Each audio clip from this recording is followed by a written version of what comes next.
के लिए तैयार है सरकार और संगठन, धूमल का ऐलान, कहा हिलोपा का नहीं होगा कोई असर। राज्य सरकार के कई प्रशासनिक अधिकारी हैं बीजेपी के एजेंट, कांग्रेस महासचिव का आरोप। पधर के नजदीक एचआरटीसी की बस दुर्घटनाग्रस्त, हादसे में 25 लोग घायल, 5 की हालत गंभीर। अष्टमी के मौके पर प्रदेश के शक्तिपीठों और मंदिरों में उमड़ा श्रद्धालुओं का सैलाब, लाखों भक्तों ने किए माता के दर्शन।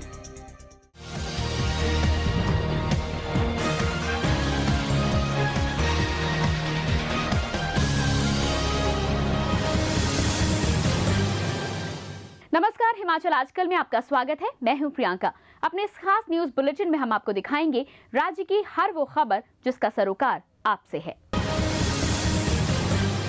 मुख्यमंत्री प्रेम कुमार धूमल ने कहा है कि आगामी चुनावों के लिए सरकार और संगठन दोनों तैयार हैं, लेकिन तारीखें घोषित करना पार्टी या सरकार का काम नहीं है। तारीखें घोषित करना चुनाव आयोग का काम है। मनाली में धूमल ने कहा कि हिलोपा से बीजेपी को कोई असर नहीं पड़ेगा। मुख्यमंत्री आज मनाली दौरे पर आए तो सबसे पहले मीडिया कर्मियों से रूबरू हुए। उन्होंने कहा कि सरकार ने बजट में हर एक तबके के हितों का ख्याल रखा है। उन्होंने कहा कि सरकार और भाजपा चुनाव के लिए पूरी तरह तैयार है, लेकिन चुनाव कब होंगे, कौन सी तारीख को होंगे, ये देखना चुनाव आयोग का काम है। समय के बारे में इलेक्शन कमीशन तय करता है, क्योंकि हम तो जब से सत्ता में आए तब से चुनाव लड़ते रहे। 2008 में हमीरपुर का बाई इलेक्शन, 2009 में पार्लियामेंट का जनरल इलेक्शन, 2010 में पंचायत और पंचायत समिति और जिला परिषद के इलेक्शन, और अब दो बाई इलेक्शन फिर हुए उसके बाद। तो हम तो इलेक्शन मोड में एवर रेडी है। जब भी चुनाव योग कहेगा हम चुनाव के लिए तैयार हैं। धूमल ने हिलोपा पर भी निशाना साधा। उन्होंने कहा कि महेश्वर सिंह की पार्टी का भाजपा पर कोई असर नहीं होगा। मुख्यमंत्री ने अपनी सरकार के फिर से रिपीट होने का दावा जताया। कोई भी कहीं जाता है तो उसको कह दिया जाता है कि भाजपा से आया, जो कई लोग हमारे सदस्य भी नहीं थे उनके बारे में कह दिया जाता है। मैं ज्यादा टिप्पणी नहीं करना चाहता। हम अपना काम अपने ढंग से कर रहे हैं और चुनाव जीतेंगे, फिर सरकार बनाएंगे। धूमल ने मनाली में महिला जागरूकता शिविर में भी हिस्सा लिया। उन्होंने कहा कि कीरतपुर मनाली नेशनल हाईवे का रखरखाव अब national highway authority of India करेगी। धूमल ने फजल गांव में 220 kV विद्युत सब स्टेशन की भी आधारशिला रखी। राज अग्रवाल, हिमाचल आजकल, मनाली। इस साल होने वाले विधानसभा चुनाव में भाजपा सरकार रिपोर्ट कार्ड के आधार पर जनता के बीच जाएगी। भाजपा सरकार के कार्यकाल के दौरान किए गए विकास कार्य भी पार्टी का मुख्य चुनावी मुद्दा होगा। प्रदेश सरकार की मीडिया सलाहकार समिति के उपाध्यक्ष अशोक कपाटिया ने ये बातें कही। उन्होंने कहा कि भाजपा सरकार ने सभी क्षेत्रों में अहम विकास किया है। चुनावी साल में प्रमुख राजनीतिक दलों ने राजनीतिक गतिविधियां शुरू कर दी है। भाजपा सरकार भी चुनाव के लिए पूरी तरह तैयार है। सरकार की मीडिया सलाहकार समिति के उपाध्यक्ष डॉक्टर अशोक कपाटिया ने शिमला में पत्रकारों से बातचीत में कहा कि भाजपा सरकार के रिपोर्ट कार्ड के आधार पर चुनाव में उतरेंगे। उन्होंने कहा कि सरकार ने 4.25 साल की अवधि में सभी वर्ग के लोगों को राहत पहुंचाई है। उन्होंने कहा कि सरकार ने दिहाड़ीदारों की दिहाड़ी 130 रुपए की है। इसके अलावा सुरक्षा पेंशन में भी भारी बढ़ोतरी की है। कपाटिया ने कहा कि सरकार ने 353 करोड़ रुपए की पंडित दीनदयाल किसान बागवानी समृद्धि योजना शुरू की है। पिछले 4.25 साल में भारतीय जनता पार्टी की सरकार ने माननीय मुख्यमंत्री प्रेम कुमार धूमल जी के नेतृत्व में ऐसे बहुत से काम किए जिसका लाभ व्यक्ति विशेष को भी मिला है, पूरी कम्युनिटी को मिला है, हर वर्ग को मिला है, हर भौगोलिक क्षेत्र को मिला है और विकास के हर क्षेत्र को मिला है। विधानसभा चुनाव को देखते हुए भाजपा ने अब अपने कार्यकाल में किए गए विकास कार्यों को भुनाना शुरू कर दिया है। भूपेंद्र चौहान, हिमाचल आजकल, शिमला। हिमाचल प्रदेश कांग्रेस पार्टी के महासचिव विनोद सुल्तानपुरी ने आरोप लगाया है कि राज्य सरकार के कई प्रशासनिक अधिकारी भाजपा के एजेंट के रूप में कार्य कर रहे हैं। उन्होंने कहा कि पंचायती राज संस्थाओं के चुने हुए प्रतिनिधियों पर झूठे मामले दर्ज किए जा रहे हैं, खासकर उन प्रतिनिधियों पर जो कांग्रेस की विचारधारा से संबंध रखते हैं। सोलन में पत्रकारों से बातचीत में विनोद ने कहा कि जो अधिकारी भाजपा के एजेंट के तौर पर कार्य कर रहे हैं, कांग्रेस ऐसे अधिकारियों के कार्यालयों का घेराव करेगी। ऑफिसर्स एडमिनिस्ट्रेशन चला रहे हैं, वो कार्यकर्ता की तरह काम कर रहे हैं। अभी हाल ही में हमने देखा है कि बड़ोग पंचायत के प्रधान को सस्पेंड किया है, जो कांग्रेस विचारधारा के प्रधान हैं, जो जाडला के हमारे प्रेमचंद जी हैं, उन्हें सस्पेंड किया है। इसी तरह जो इनकी पार्टी के जो प्रधान लोग हैं उनकी कंप्लेंट्स इतनी आई हैं और उनको इग्नोर किया जा रहा है। ग्रामीण विकास एवं पंचायती राज मंत्री जयराम ठाकुर ने कहा है कि धूमल सरकार ने 4.25 सालों में विकास के नए आयाम स्थापित किए हैं। उन्होंने पार्टी कार्यकर्ताओं का आह्वान करते हुए कहा कि अब इन कार्यों को भुनाने का समय आ गया है। कांग्रेस अध्यक्ष कौल सिंह ठाकुर के चुनाव क्षेत्र द्रंग के पधर में बीजेपी कार्यकर्ताओं को मंत्री ने चुनावी टिप्स दिए।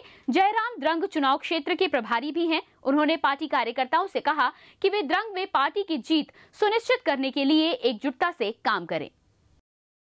4 वर्ष से अधिक का कार्यकाल पूरा हो गया है और जब 4 वर्ष का कार्यकाल पूरा हो जाता है तो हम चुनावी वर्ष में प्रवेश कर चुके हैं और चुनाव की दृष्टि से हम आने वाले विधानसभा की चुनाव की तैयारी के लिए हम कमर कस रहे हैं।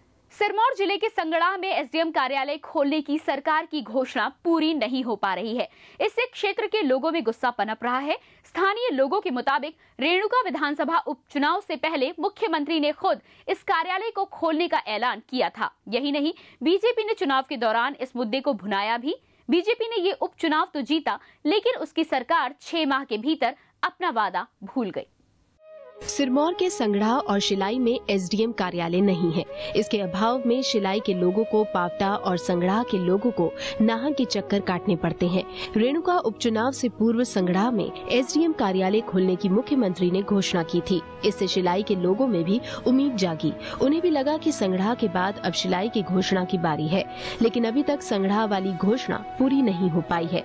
जबकि रेणुका के लोगों ने बीजेपी उम्मीदवार हृदय राम को जिताकर विधानसभा भेजा। ऐसे में लोगों में सरकार के प्रति गहरा रोष है। एसडीएम कोड की वजह से कोई भी कार्य मतलब सुविधाने के लिए नाहन जाना पड़ता है, तो इतना खर्चा नहीं होता कि वो नाहन जाए।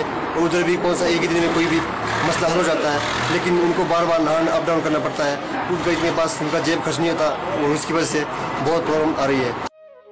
अब फिर से लोगों की आस मुख्यमंत्री धूमल से लगी है। लोगों को उम्मीद है कि मुख्यमंत्री अगले महीने संगड़ा वासियों की मांग को जरूर अमली जामा पहनाएंगे। सतीश शर्मा, हिमाचल आजकल, नाहन। धर्मशाला से मनाली जा रही प्रदेश पथ परिवहन निगम की बस पधर के नजदीक दुर्घटनाग्रस्त हो गई। इस हादसे में 25 लोगों के घायल होने की खबर है, जबकि 5 लोगों की हालत गंभीर बताई जा रही है। दरअसल सामने से आ रहे स्कूटर को बचाने के कारण यह हादसा हुआ। फिलहाल घायलों को अस्पताल में भर्ती कर दिया गया है। प्रदेश पथ परिवहन निगम की बस पधर के नजदीक मोहरधाड़ के पास दुर्घटनाग्रस्त हो गई। ये बस धर्मशाला से मनाली जा रही थी। ये घटना शनिवार दोपहर 1 बजे उस समय घटी जब प्रदेश परिवहन निगम की बस एक स्कूटर को बचाने के कारण ढाक से जा टकराई। इस हादसे में 25 लोग जख्मी हो गए, जिनमें से 5 की हालत गंभीर बताई जा रही है। इस हादसे की सूचना मिलते ही पंचायती राज मंत्री जयराम ठाकुर घायलों का कुशल क्षेम पूछने अस्पताल पहुंचे। उन्होंने कहा कि सभी घायलों का इलाज चल रहा है। यहाँ हॉस्पिटल में आने के बाद मैंने देखा कि यहाँ पर लगभग 20 लोग जो है घायल हैं। उसमें जैसा कि मेरे डॉक्टर साहब से यहाँ पर बात हुई, बीएमओ साहब से भी बात हुई, लगभग 5 का लोग जो है जिनको या शायद मोस्ट वाली शायद मंडी के लिए रेफर करने की आवश्यकता पड़ेगी। बस हादसे में घायल लोगों को उपचार के लिए जिला अस्पताल मंडी पहुंचाया गया। कृष्ण भोज, हिमाचल आजकल, पधर। फिलहाल रुकेंगे एक छोटे से ब्रेक के लिए। ब्रेक के बाद भी खबरों का सिलसिला जारी रहेगा। देवभूमि का सजग प्रहरी, हिमाचल आजकल। हिमाचल प्रदेश की राजनीतिक हलचल, सामाजिक चहल पहल, सांस्कृतिक व धार्मिक रबतों का बेहतरीन व अद्भुत संगम। देखिए हिमाचल आजकल प्रतिदिन रात्रि 9 बजे सिर्फ दिशा चैनल पर। ब्रेक के बाद आपका स्वागत है और अब एक नजर हेडलाइंस पर। चुनाव के लिए तैयार है सरकार और संगठन। धूमल का ऐलान, कहा हिलोपा का नहीं होगा कोई असर। राज्य सरकार के कई प्रशासनिक अधिकारी हैं बीजेपी के एजेंट, कांग्रेस महासचिव का आरोप। पधर के नजदीक एचआरटीसी की बस दुर्घटनाग्रस्त, हादसे में 25 लोग घायल, 5 की हालत गंभीर। अष्टमी के मौके पर प्रदेश के शक्तिपीठों और मंदिरों में उमड़ा श्रद्धालुओं का सैलाब, लाखों भक्तों ने किए माता के दर्शन। प्रदेश के शक्तिपीठों और प्रमुख मंदिरों में अष्टमी का पूजन बड़ी धूमधाम से किया गया। आज के दिन लाखों श्रद्धालुओं ने मंदिर में माथा टेका और अष्टमी पूजन किया। मंदिरों में श्रद्धालुओं का सैलाब इतना उमड़ा कि देवी देवताओं के दर्शन के लिए लंबी लंबी कतारें देखी गई। कांगड़ा जिले में सभी शक्तिपीठ मां के जयकारों से गुंजायमान हो उठे। ऊना के मां चिंतपूर्णी, बिलासपुर के प्रसिद्ध मां नैना देवी में भी श्रद्धालुओं ने अष्टमी की पूजा अर्चना की। विश्व विख्यात श्री ज्वाला जी मंदिर में अष्टमी का पूजन धूमधाम से किया गया। हजारों श्रद्धालुओं ने मां ज्वाला की पवित्र ज्योति के दर्शन किए और हलवा पूरी का भोग लगाया। इसके बाद कन्या पूजन किया। मंदिर के पुजारी ने कहा कि आज के दिन जो श्रद्धालु मां के दर्शन करने और अष्टमी पूजन करते हैं, उनकी मनोकामना पूरी हो जाती है। अष्टमी ਨੂੰ ਇੱਥੇ ਦਰਸ਼ਨ ਕਰਨ ਦੀ ਵਿਸ਼ੇਸ਼ ਮਾਨਤਾ ਹੈ। ਅਸ਼ਟਮੀ ਨੂੰ ਯਾਤਰੀ ਮਾਤਾ ਜੀ ਦਾ ਮੰਦਿਰ ਮੱਥਾ ਟੇਕ ਕੇ ਮਾਤਾ ਜੀ ਤੋਂ ਆਸ਼ੀਰਵਾਦ ਲੈ ਕੇ ਆਪਣੇ ਆਪਣੇ ਮਨ ਦੀਆਂ ਮੁਰਾਦਾਂ ਪੂਰੀਆਂ ਕਰਦੇ ਨੇ। ਅਸ਼ਟਮੀ ਦੇ ਪੂਜਨ ਦੇ ਲਈ ਮਾਤਾ ਦੇ ਦਰਬਾਰ ਆਏ ਆ ਆਪਣੀ ਅਰਦਾਸ ਬੇਨਤੀ ਲੈ ਕੇ। ਜਦੋਂ ਵੀ ਆਉਣੇ मनोकामना पूरियां ਹੁੰਦੀਆਂ ਨੇ, ਜਦੋਂ भी माता दी को सुख सुखी दी है। वहीं मां नैना देवी मंदिर में भी हजारों की संख्या में श्रद्धालुओं ने अष्टमी पूजन किया। बाहर प्रदेशों से आए श्रद्धालु अष्टमी पूजन के साथ साथ कन्या पूजन भी करते हैं। नवरात्रों में अष्टमी के दिन का विशेष महत्व है और ये दिन मां को सर्व प्रिय है। जो श्रद्धालु मां नैना देवी के दर्शन करके मुरादें मांगते हैं, मां उनकी सभी मनोकामनाएं पूर्ण करती हैं। श्रद्धालुओं की भारी संख्या को देखते हुए सुरक्षा के कड़े प्रबंध किए गए हैं। ब्यूरो रिपोर्ट, हिमाचल आजकल। अब बात एक ऐसे मंदिर की जहां जाने में मिलता है संतान सुख। संतान सुख पाने के लिए चिकित्सा जगत से जुड़े विशेषज्ञों के अपने अलग वैज्ञानिक तर्क हैं, लेकिन इसे लेकर धार्मिक मान्यताएं भी कम नहीं है। यूं तो पूरा हिमाचल ही देवभूमि के नाम से जाना जाता है, लेकिन कई ऐसे मंदिर हैं जो अपने चमत्कार के लिए मशहूर हैं। कांगड़ा जिले से सटे मंडी के लड़भड़ोल में मां शारदा का एक ऐसा ही मंदिर है जिसकी मान्यता है कि यहां मां के दर्शन करने और दरबार में धरना देने से निसंतान महिलाओं को संतान सुख की प्राप्ति होती है। बैजनाथ और मंडी के बीच लड़भड़ोल क्षेत्र में स्थित है मां शारदा का अद्भुत मंदिर। ये मंदिर चमत्कार के लिए प्रसिद्ध है। हर वर्ष की भांति इस बार भी निसंतान महिलाएं मां के दरबार में आईं और धरने के दौरान सो गईं। नवरात्रों के दौरान ऐसा करने से संतान सुख प्राप्त होता है। ऐसी धार्मिक मान्यता श्रद्धालुओं में प्रचलित है। सपना हुआ मुझे, सपने 12 साल के बाद बच्चा हुआ, मुझे बिट्टी बच्चे देते हैं बिट्टी हुई कन्या हुई लेके आई जो छेली चढ़ाई थी, मैं छेली लेके आई सुख लेके आई मैं बड़ी करे मैं खुश है। 7 साल हो गए मेरी शादी को, मुझे बच्चा नहीं था और इधर माता ने मुझे सपने में बच्चा दिया और मुझे माता पर पूरा भरोसा है। निसंतान महिलाएं दूर दूर से यहाँ मनोकामना पूरी करने पहुँचती हैं। पुजारी राजीव राय मंदिर की खासियतें गिनाते हैं। उनका कहना है वाकई चमत्कारिक है मां शारदा का मंदिर, तो यहाँ का इतिहास भी उंगली पर गिनाते हैं। इस बार मंदिर में श्रद्धालुओं की काफी भीड़ उमड़ी। श्रद्धालुओं के मुताबिक उनकी मनोकामना जरूर पूरी होती है। कमल गुप्ता, हिमाचल आजकल, बैजनाथ। प्रदेश में 4 जगहों पर रविवार को हॉलीडे कोर्ट खोलने के हाईकोर्ट के फैसले से वकीलों में खासी नाराजगी देखी गई। वकील रविवार को हॉलीडे कोर्ट में काम करने में सहयोग न देने की बात कर रहे हैं। शिमला बार एसोसिएशन के अध्यक्ष सुरेंद्र सिंह देष्टा ने कहा कि वकील पूरे 365 दिन काम नहीं कर सकते हैं। उन्होंने कहा कि उच्च न्यायालय ने अगर ये फैसला वापस नहीं लिया तो वकीलों को मजबूर होकर हड़ताल करनी पड़ेगी। माननीय हाईकोर्ट से ये अनुरोध करेंगे कि वो इस नोटिफिकेशन को 14 दिन के अंदर अंदर वापस ले, वरना पूरे प्रदेश में हम इस नोटिफिकेशन को बहिष्कार करेंगे। सिरमौर जिले में पावटा के भगानी क्षेत्र में वन माफिया फिर सक्रिय हो गए हैं। इलाके में साल और शीशम के पेड़ों का अवैध कटान जारी है। वन विभाग ने भगानी वन क्षेत्र में विशेष छापेमारी कर भारी मात्रा में अवैध लकड़ी बरामद की। इस सिलसिले में 3 तस्करों के खिलाफ मामला दर्ज किया गया है। विभाग के सहायक अरण्यपाल परमिंदर सिंह ने कहा है कि फिलहाल 3 व्यक्तियों पर कार्रवाई की गई है। उन्होंने कहा कि लकड़ी तस्करों पर और सख्त शिकंजा कसा जाएगा। राज्य का स्वास्थ्य महकमा लाइलाज एड्स और HIV के प्रति लोगों को जागरूक करने के लिए कई कदम उठा रहा है। विभाग जिलों में कार्यशालाओं का आयोजन कर रहा है। इसी कड़ी में बिलासपुर में मीडिया कर्मियों के लिए कार्यशाला आयोजित की गई, जिसका मकसद मीडिया कर्मियों के जरिए लोगों को इन गंभीर बीमारियों से बचाने के लिए एहतियाती उपाय सुझाना रहा।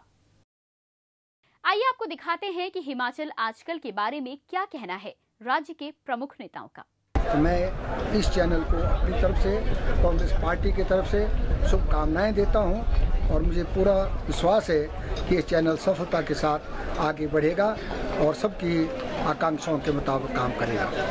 मुबारकबाद देना चाहता हूँ कि आपने देश प्रदेश की राजनीति के बारे में, सामाजिक आर्थिक उत्थान के बारे में और जो देश और प्रदेश में जो समस्याएं हैं वो चैनल अपने प्रसारण से उसको उजागर करेगा। हिमाचल आजकल शुरू किया है, उनको मैं बधाई देता हूं और मेरी शुभकामना है कि ये चैनल जो है बहुत कामयाब हो हिमाचल में। हिमाचल की जो अच्छी खबरें हैं वो भी लाएंगे और हिमाचल की जो समस्याएं हैं उन समस्याओं को भी आगे रखेंगे। बहुत सारी शुभकामनाएं देता हूँ पूरी टीम को और मैं उम्मीद करता हूँ कि हिमाचल आजकल के नाम से ये जो चैनल शुरू होने वाला है, ये आने वाले समय में हिमाचल प्रदेश के इतिहास में एक बहुत बड़ी भूमिका विकास की दृष्टि से सारी चीजें जो चल रही हैं यहाँ उसमें, और उसके साथ साथ में पूरे देश के सामने हिमाचल प्रदेश का एक अलग एक पॉजिटिव जो है रुख जो है वो हर विकास की दृष्टि से हर क्षेत्र में जो तरक्की हुई है उस दृष्टि से रखने में सक्षम होगा, कामयाब होगा। मैं इस चैनल के सभी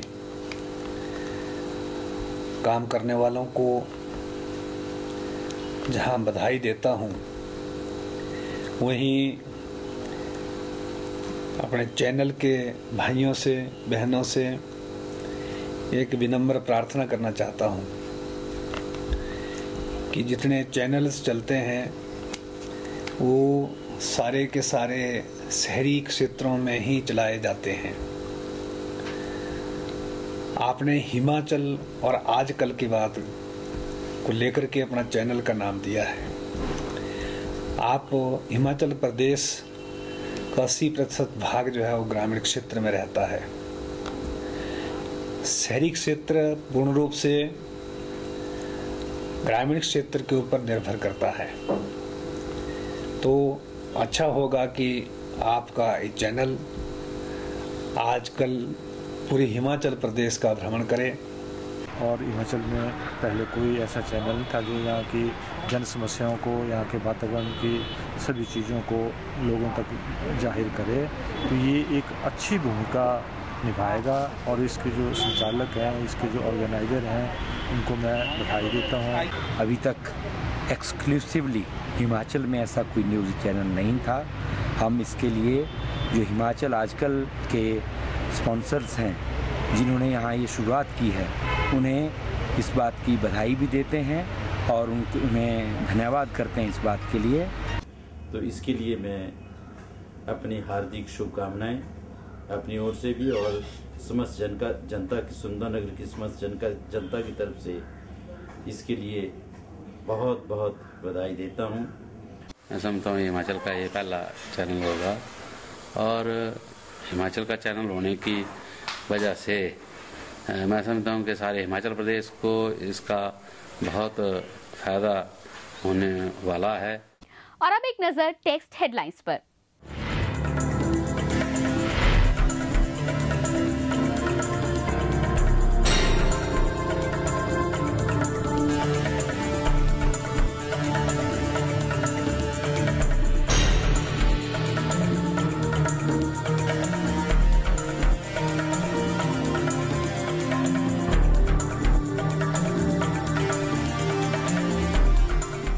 अभी के लिए बस इतना ही। हिमाचल की ताजा तरीन खबरों के साथ हम फिर होंगे हाजिर। तब तक के लिए नमस्कार। हिमाचल आजकल से जुड़ी किसी भी प्रतिक्रिया या सुझाव के लिए संपर्क करें कृष्ण भानु, ठाकुर वाटिका, खलीनी, शिमला 2। Phone number 09816901200, 017726294111। हमारा ईमेल आईडी है himachalaajkal@gmail.com।